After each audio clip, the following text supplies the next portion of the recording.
먼저 설교에 앞서서 동영상 하나를 좀 보여드리겠습니다.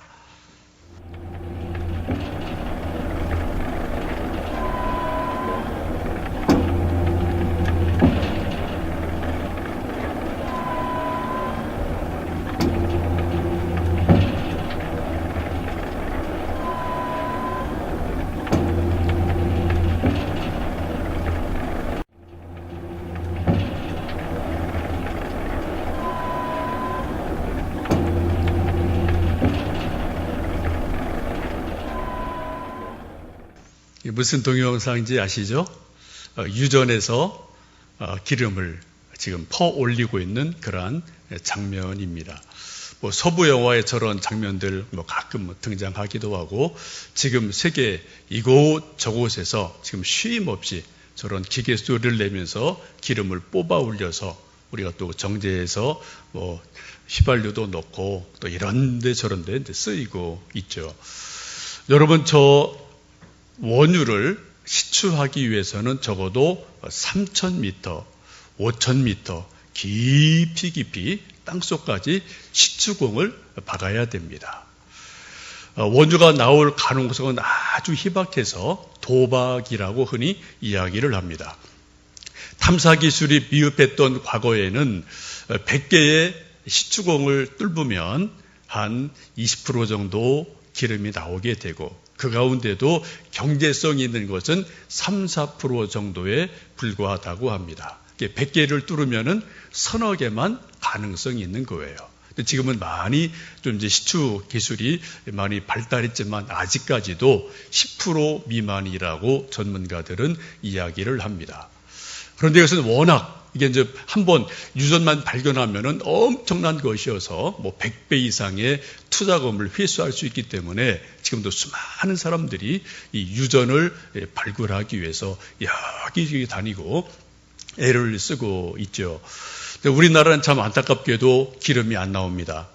옛날에 영일만에서 기름 나왔다 그런 말이 있어서 한동안 좋아했지만 별로 경제성이 없어서 곧바로 문을 닫았고요. 지금 저쪽 제주도 남쪽에 가면은 일본과 우리 사이에 소위 제7광구라는 그러한 지역이 있어서 지금도 한일 간에 공동으로 연구하고 개발을 합니다만 아직까지는 좋은 소식이 들려오지를 않고 있습니다. 우리가 살고 있는 이 땅 속에 들어가면은 우리 눈에 안 보이지만은 엄청난 보물들이 아주 많이 있어요. 금이 있습니다. 은이 있습니다. 저런 유전 기름 덩어리가 있습니다. 다이아몬드가 있습니다. 철이 있고 구리가 있고 백금이 있고 히토류가 있고 세일가스가 있고 수많은 지하 자원들이 보물들이 땅속 여기저기 지금도 묻혀 있어요. 근데 이것은 땅속에 묻혀 있기 때문에 아무나 찾는 게 아닙니다. 열정 있는 사람, 전문가, 정말 노력하는 몇몇 소수만 이 땅속에 있는 보물들을 발견하고 캐내고 그 보화를 맛볼 수가 있게 됩니다. 여러분, 우리는 하나님의 말씀인 성경을 우리는 평생 읽고 묵상을 하고 공부하고 연구를 합니다. 여러분, 지금 우리가 읽고 있는 이 하나님의 말씀 성경이 저 유전보다 더 값지다고 믿으십니까? 이 땅속에 있는 수많은 금덩어리, 은덩어리, 다이아몬드가 여기저기 다 숨어 있는데 그런 것들보다 훨씬 더 많은 보물이, 보화가 이 성경 속에 곳곳에 여러분 숨겨져 있다고 정말 믿으십니까? 그런 기대를 가지고, 그런 믿음을 가지고 여러분 성경을 펴시고 성경을 읽으십니까? 아니면 그냥 슥슥 지나가면서 성경을 읽으십니까? 성경의 그 위대함과 성경의 중요성에 대해서 성경은 곳곳에서 자증 스스로 말씀을 하고 있습니다. 그 중에 하나가 디모데후서 3장을 보시면 사도 바울이 말씀하기를 내가 어려서부터 성경을 알았나니 성경은 능히 너로 하여금 그리스도 예수 안에 있는 믿음으로 말미암아 구원에 이르는 지혜가 있게 하느니라. 모든 성경은 하나님의 감동으로 된 것으로 교훈과 책망과 바르게 함과 의로 교육하기에 유익하다라고 말씀해요. 요한복음 5장에 보시면 예수님께서 너희가 성경에서 영생을 얻는 줄 생각하고 성경을 상고하거니와 이 성경이 곧 내게 대하여 증언하는 것이다 라고 예수님께서도 말씀을 하십니다. 지금 예수님께서 말씀하시고 사도 바울이 말씀하는 바가 무엇입니까? 성경 속에 진리가 있다. 성경 속에 구원의 길이 있다. 성경 속에 천국의 비밀이 있다. 성경 속에 우리 인생의 모든 문제들의 답이 성경 속에 있다. 이것을 여러분 말씀하고 있습니다. 여러분 초중고 또 대학 그 이상 공부한 분도 계시죠? 여러분 지금까지 수십 년 학교에서 공부하며 담임 선생님 만나고 교수님 만나고 이런저런 많은 선생님들을 만나셨어요. 저도 수많은 분들 만났습니다. 여러분 우리 선생님들로부터 수많은 교훈을 배우고 듣고 했는데 여러분 선생님이 주신 교훈 가운데 여러분의 인생을 딱 세워주는 교훈의 말씀 지금도 기억나시는 거 있습니까? 내가 그 선생님의 교수님의 교훈의 말씀 한마디 때문에 내 인생이 딱 섰다. 넘어지기도 하죠. 또 낙심할 때도 있죠. 내 그 교수님 말 한마디 때문에 내가 딱 인생을 다시 세웠다. 정말 내 그 말씀 때문에 내가 지금까지 그 말씀 붙들고 달려왔다. 그런 거 있으십니까? 있으세요? 저도 선생님 여러 분 만났어요. 수십 수백 명 만났습니다. 다 도움 받았어요. 근데 어떤 분도 저의 인생을 딱 세워주는 그런 교훈의 말씀을 주신 분은 아직까지는 없어요. 물론 도움을 많이 받았지만. 여러분 우리 인생을 곧주 세우고 우리 인생을 딱 세워주는 교훈의 말씀은 성경 말씀 이외에는 없습니다. 성경은 분명히 말씀하기를 모든 성경은 하나님의 말씀이다. 하나님의 감동으로 된 것이다. 그래서 교훈과 책망과 바르게 함과 의로 교육하기에 유익하다. 말씀을 붙들어라고 성경은 말씀을 합니다. 그래서 많은 믿음의 선배들 특히 종교개혁자들은 오직 성경으로 라고 강조하면서 성경이 세상에 있는 많은 책 중에 하나 북이 아니라 바로 그 책이다. 더 북이다라고 강조하면서 성경의 유일성, 성경의 절대성을 아주 많이 강조한 것을 우리가 알고 있고 그런 전통 속에서 우리는 성경을 지금도 보고 읽고 있습니다. 오늘 함께 읽으신 시편 119편 말씀 97절에 이렇게 말씀합니다. 내가 주의 법을 어찌 그리 사랑하는지요.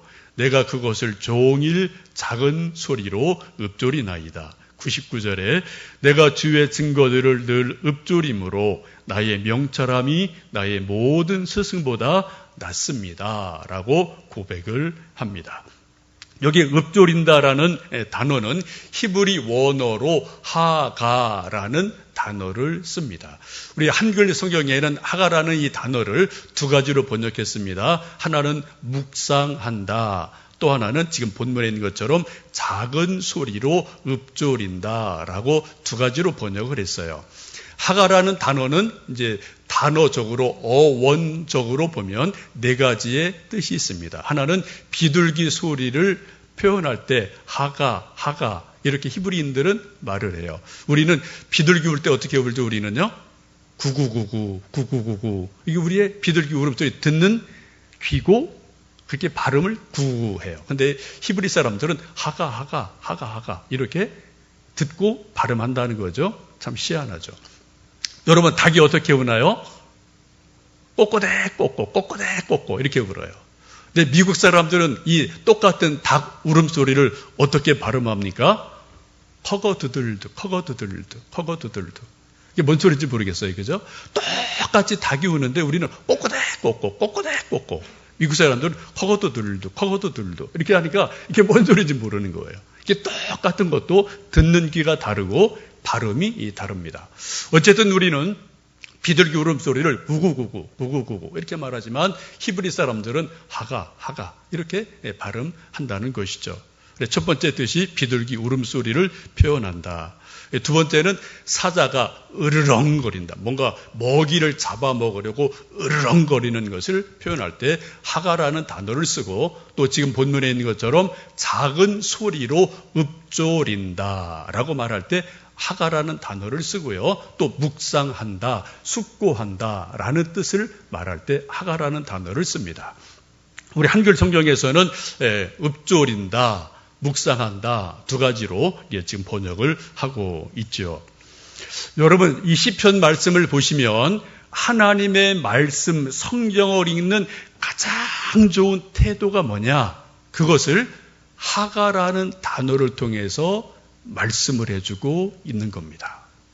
어떻게 해요? 마치 작은 소리로 계속 읊조리는 것처럼 중얼중얼 소리를 내서 성경을 읽어라. 그리고 암송을 하고 시도 없이 때도 없이 계속해서 하나님 말씀을 입술로 읊조리고 계속 읊조려라. 이것이 성경 읽는 가장 좋은 태도다. 가장 좋은 자세다라고 지금 말씀을 하고 있어서 시편을 보시면 읊조린다, 묵상한다, 그 단어가 다 그런 뜻으로 보시면은 크게 틀리지를 않습니다.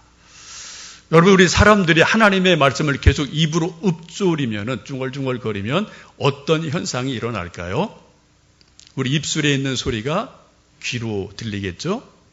그리고 귀에서 머릿속으로 들어갑니다. 이해가 되고 암송이 돼요.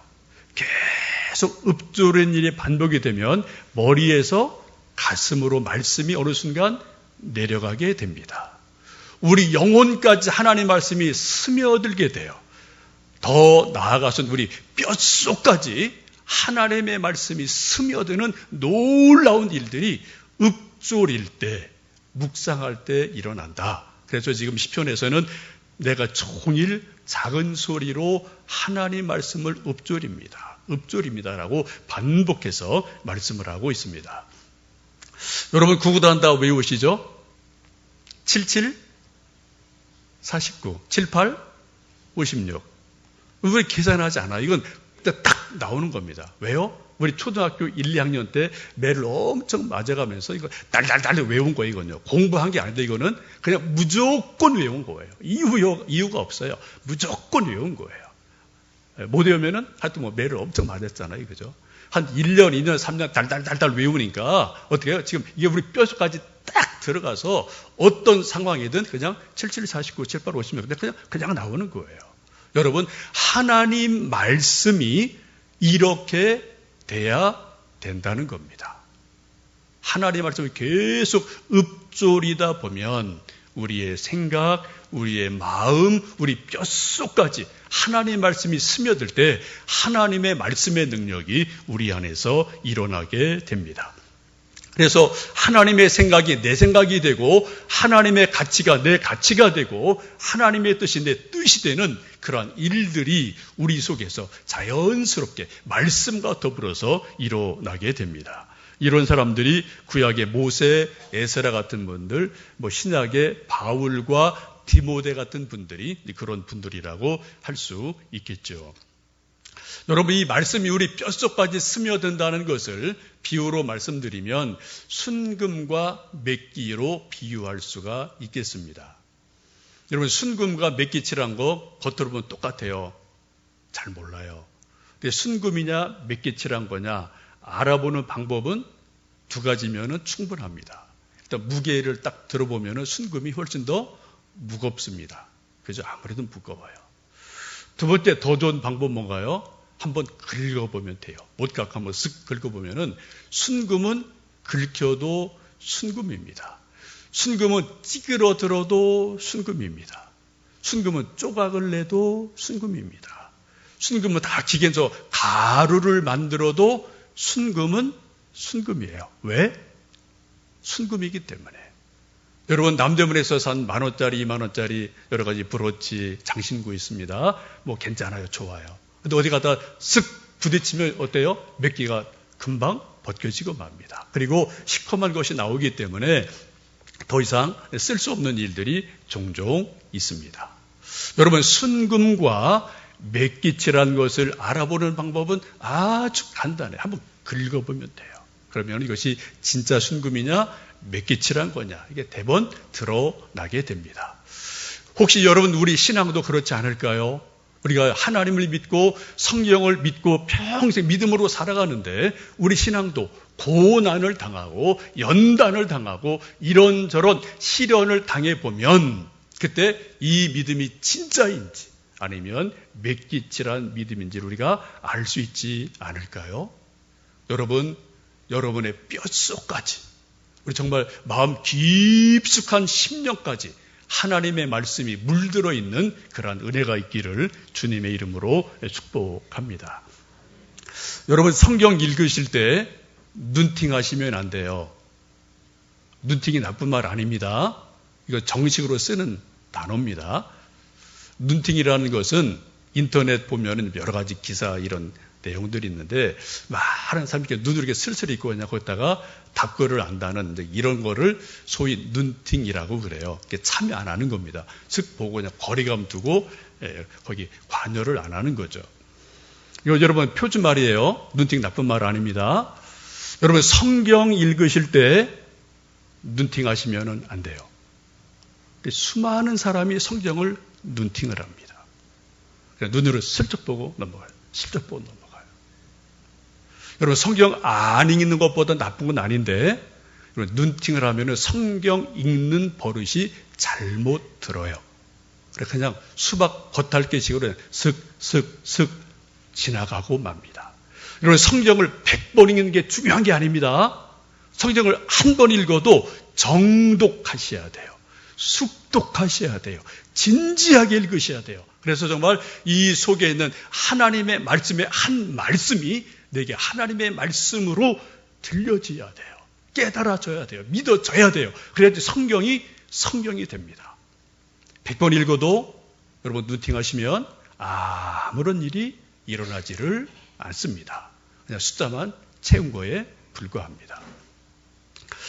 제가 요즘 새벽 기도에 마태복음 산상보훈을 설교하고 있는데 여러분 또 새벽에 들으시면 좋겠고요. 밤에라도 제가 이제 마태복음 또 산상보훈이 좀 중요한 말씀이어서 좀 한 절 한 절 좀 짧게 깊이 좀 보려고 저 자신이 애를 쓰고 있어요. 저를 위해서 또 말씀 준비를 위해서.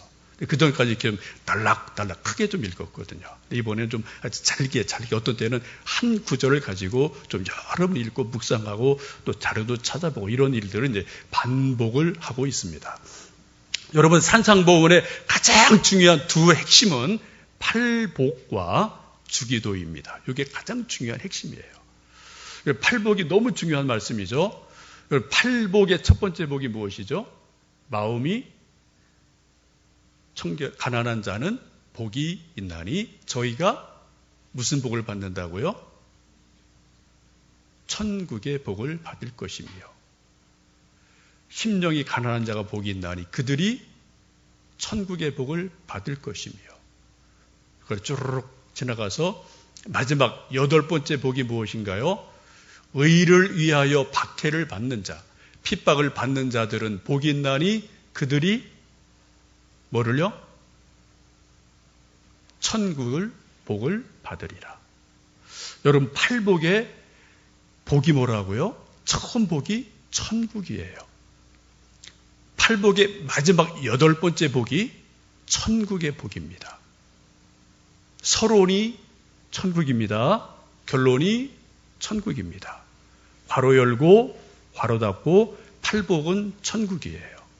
그 가운데 있는 2번째부터 7번째까지는 이 천국의 복을 누리는 사람들이 이 세상에서 이러한저러한 일을 당할 때 이렇게 살아가라라는 그러한 지침인 것을 보게 됩니다. 부끄럽지만 저도 성경 수십 번 읽고 설교도 하고 그랬는데 다 달락달락 봐서 제가 요거를 그때까지 못 봤어요. 이번에 제가 새벽 기도회를 준비하면서 한 구절을 좀 세심하게 깊게 보다가 제가 처음으로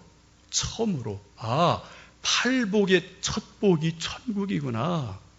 팔복의 끝복이 천국이구나. 이걸 제가 새롭게 봤어요. 그전에 건성으로 봤습니다. 그냥 눈으로 넘어갔어요. 눈팅했어요. 여러분, 팔복의 첫 복이 천국입니다. 팔복의 마지막 8번째가 천국입니다. 여러분, 이거 심각한 문제예요. 괄호 열고 괄호 닫고 천국이에요. 이게 예수님의 말씀입니다. 여러분, 성경 그냥 눈으로 슬슬 보지 마세요. 진지하게 보셔야 돼요. 심각하게 보셔야 돼요. 정독하셔야 돼요. 여러분, 의를 위해서 박해받는 것은 결국은 순교를 말합니다. 그렇죠? 그게 마지막에 순교잖아요. 여러분, 순교하는 사람들에게 주신 복이 뭐라고요? 천국의 복을 주신다. 생명의 면류관을 주신다고 약속을 하고 계세요. 초대교회는 순교 박해 시대였습니다. 3세기경에 이런 순교사의 유명한 이야기가 전해져 옵니다. 로마군의 12군단이라는 유명한 군단이 있는데, 이제 전쟁을 앞에 두고 이 장군이 이제 또 정신무장을 해야 되니까 자기 부하들을 다 모아놓고 이제 정신 훈화를 해요. 근데 소문에 보니까 우리 군단 중에 예수님 믿는 애들이 있단다, 이런 소문이 들려서 색출을 하기로 합니다. 그리고 훈시를 하고 예수님 믿는 병사가 있으면 나와서 다 버리고, 정말 로마는 황제가 신이니까 황제에 충성하라 라고 강조하는데, 그때 40명의 병사들이 우르르 몰려 나와요. 놀랐죠. 그들이 찬송을 부르고 시편을 남성하며 즐겁게 하나님을 찬양합니다. 이것을 보고 이 장군이 계속 회유를 하고 좀 황제를 섬겨라라고 말하지만은 이 병사들이 끝까지 자기 믿음을 지키기로 열심을 내죠. 고민하던 이 장군이 회유하고 협박하기 위해서 이렇게 꾀를 냅니다. 겨울철이었기 때문에 큰 호수에 가서 다 얼어붙은 데를 깨고 한 사람씩 얼음물에 심어 놓게 돼요. 그리고 호숫가에는 불을 피워놓고 고기를 굽고 따뜻한 물을 만들어 놓고, 누구든지 예수를 버리고 이제 신앙을 버리면 이 따뜻한 물에서 목욕할 수 있다라고 회유를 하게 됩니다. 시간이 1시간, 2시간, 많은 시간이 지나가요. 그때 시간이 오래 지나는 동안에 한 병사가 추위를 견디지 못해서 뛰쳐나와서 이제 신앙을 버리고 배교를 하게 되죠. 그리고 이제 따뜻한 물에 들어갑니다. 그러나 너무 오랫동안 추운 얼음물에 있었기 때문에 심장마비로 죽고 맙니다.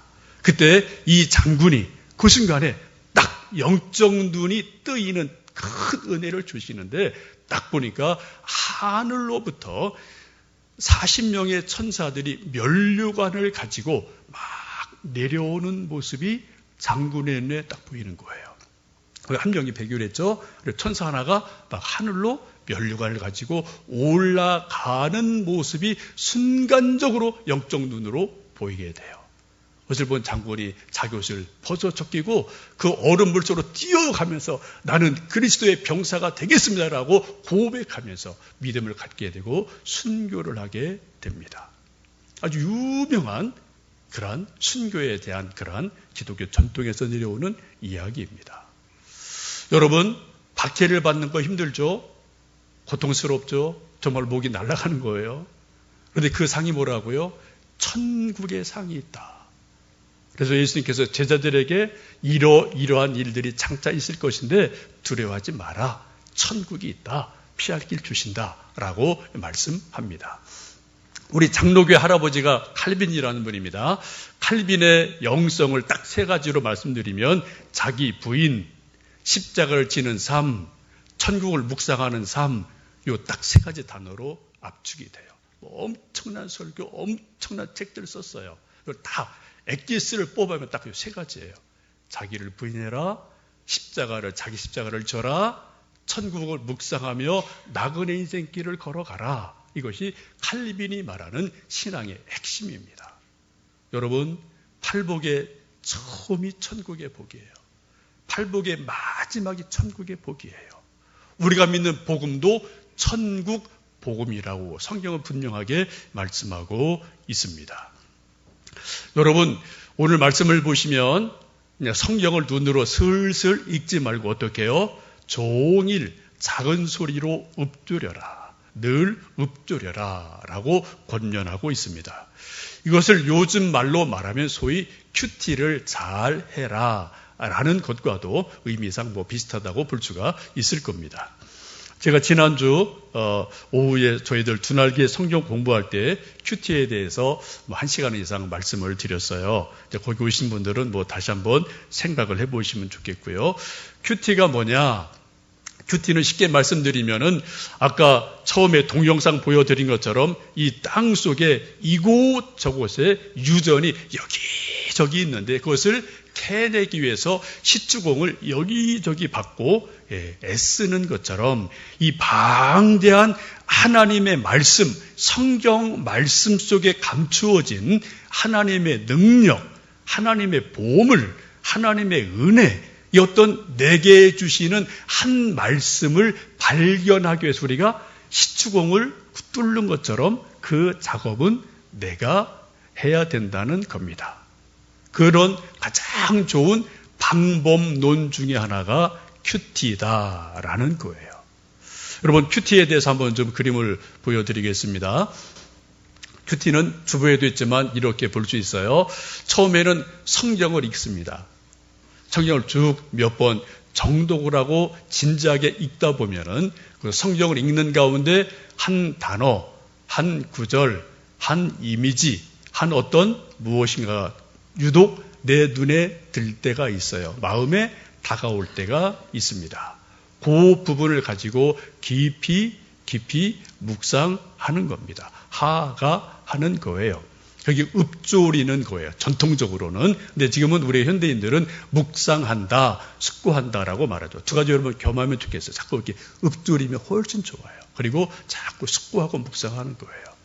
그러다 보면 어떻게 돼요? 하나님 말씀은 살아있고 운동력이 있기 때문에 우리의 영과 혼과 골수를 찔러 쪼개요. 터치할 때가 있어요. 우리 마음의 뜻과 생각을 건드려 줄 때가 있어요. 터치할 때가 있어요. 묵상이 깊어지면 그런 깨달음과 은혜들이 우리 속에서 일어나게 됩니다. 근데 그런 하나님의 말씀의 묵상 가운데 깨달아지고 느껴지고 알게 된 것을 가지고 더 깊이 기도하는 것이 기도다라고 보시면 돼요. 기도를 하다 보면 하나님 내가 이렇게 살고 싶습니다. 내가 이렇게 되고 싶습니다. 어떤 그런 또 자기 소원이 일어나겠죠. 그런 깨달음을 가지고 내가 이렇게 살고 싶습니다. 도와주세요. 라고 기도를 하게 되고 그 다음에 그 기도한 것을 우리 실제 생활에서 적용하는 것이 바로 큐티한 흐름이기도 합니다. 적용은 소위 큐티의 꽃이다. 큐티의 열매다. 라고 말을 하죠. 아무리 많이 우리가 성경 읽고 묵상하라고 기도를 해도 실제 삶에 적용을 안 하면 그냥 거기서 거기입니다. 변화는 하나도 없어요. 큐티 적용은 몸으로 하는 겁니다. 몸이 가는 거예요. 우리가 성경 공부는 머리로 하는 겁니다. 신앙 훈련은 몸으로 하는 겁니다. 마찬가지예요. 적용은 몸으로 하는 거예요. 그때 우리 몸이 간 만큼 우리 신앙에 변화가 있고 성장, 성숙이 일어나게 됩니다. 이 큐티라는 것은 1880년대에 영국 케임브리지 대학에서 일어난 경건 운동입니다. 무디를 통해서 회심한 수많은 대학생들이 청춘을 조금 더 값지게 보내자, 좀 하나님 말씀 붙들고 살자, 그런 운동이 일어나서 케임브리지 7인을 중심으로 이제 우리 학교에 가서 좀 이른 아침 30분 정도 찬송하고 성경 읽고 경건의 시간을 갖자, 그런 모임이 쭉 진행되다가 그때부터 그들이 그 모임의 이름을 Quiet Time, 큐티라고 이름을 붙인 이후에 지금까지 우리 모두에게 큐티라는 좋은 그런 경건 훈련의 모델이 전해지고 있습니다. 여러분, 지금까지 성경을 읽으시다가, 성경을 묵상하시다가, 성경을 암송하시다가, 야, 정말 송이꿀같이 달구나.